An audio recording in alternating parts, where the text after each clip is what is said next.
Do you remember the peak of Roblox? For some of you, that may have been in 2017 with games like Jailbreak, or 2016 with Pokemon Break Bronze, 2015 with Phantom Forces. Now think, how long has it been since you've experienced Roblox games like the ones you vividly remember?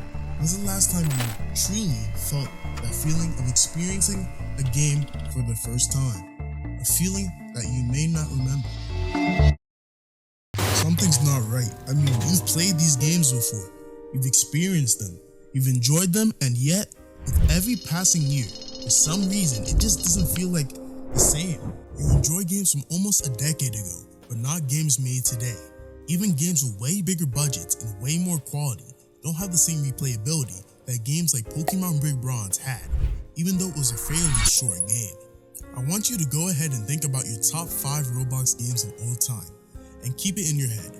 Now, depending on what you like and when you started playing on Roblox, this may be different, but here's a list you may see someone come up with. Pokemon Break Bronze, Jailbreak, Roblox Roots, The Strongest Battlegrounds, Shinobi Life 2.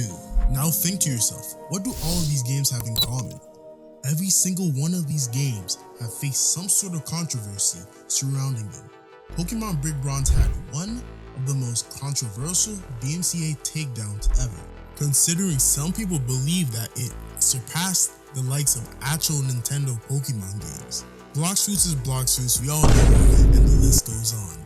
If any of the games you chose to be in your top 5 have any of the traits listed, being outcasted, loved and hated on, that probably just means the game was good and the players actually enjoyed it, except Roblox Roots, and actually cared about the game, and the likelihood that you have any games on your list past 2022 is very low unless you joined after 2020. You may be asking, why does this matter? Why are you making me recall the past that I barely remember? Well, the answer to that is developers are changing. Roblox as a community is practically destroying itself as well. By all means, games made in 2024 with all of the new features Roblox has provided developers with should be better than games 10 years ago, but that is not the case. If you go on your Roblox homepage, it may look something like this, filled with games that you probably do not give a flying about. Roblox has a tendency to promote games that are made with zero actual effort. Instead of sending these advertisements to by all means their intended audience, which should be people under the age of 13, they promote these games that have zero effort put into them to everyone. Finding actual decent games is the hardest it's ever been, especially ever since the new Discover page or whatever it's called, charts, I don't care, update. Developers see that the Roblox algorithm favors games with dopamine farms, which is basically just something that makes you feel good. And they take advantage of that and release some of the games imaginable. And it's definitely not a matter of age like I said before, since people still enjoy playing certain Roblox games. But some games quite literally beat out EA when it comes down to microtransactions and literally having you buying anything.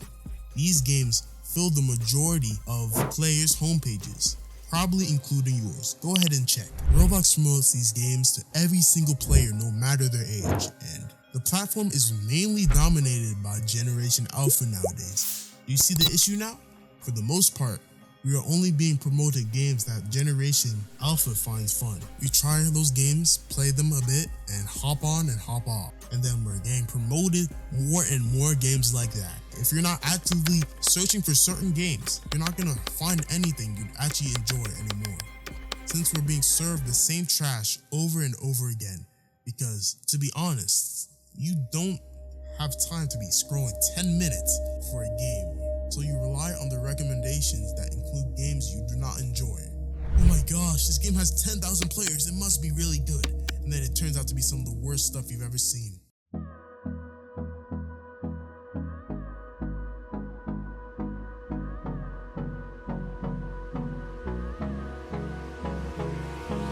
Hold me close till I get up. Time is barely on our side. This problem can be fixed though. Look at YouTube. The entire page is tailored to you, with the occasional leak of content you may have never seen before. You actually might have seen this video that way. Instead of keeping the recommendations for you on the homepage, it should be the main way players can find games. Of course, you can still keep the popular tabs, which should have never been changed, but the rest, I don't think there's a need to keep it around. Sort the new recommended games by players and go off metrics like how long someone plays that said game. It's pretty much like how YouTube goes off of how long you watch a video. If they leave the game under 5 minutes, it's probably something they tried but didn't enjoy. So don't promote it. Instead, put games like that on the back burner and promote games that aren't similar to the ones they haven't actually spent time in. Will this ruin the performance of some games? Sure. But one thing is sure, the quality of games would dramatically improve, with more developers actually focusing on retention rate, even more than they already do. And then Roblox should just stop promoting games that provide absolutely zero value to the platform as well.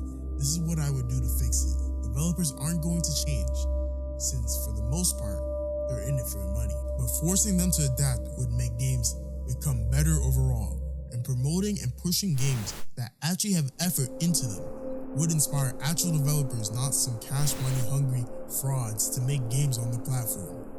Developers that actually care about their craft and actually care about the game and making money. Players need to act before it's too late. We need to voice our concerns with the platform as a whole. Roblox's role as an innovative place to create and share games will cease to exist. Creativity will be buried under paywalls and Squid Game simulators. As long as low-effort games continue to get thousands of players, developers will abandon passion projects in favor of whatever prints the most Robux. Developers will realize that their game isn't failing because it's bad, but it's failing because it's not following the trend. Roblox. No, we need to do something about this. If we don't push for change now, we may wake up one day to a platform we no longer recognize.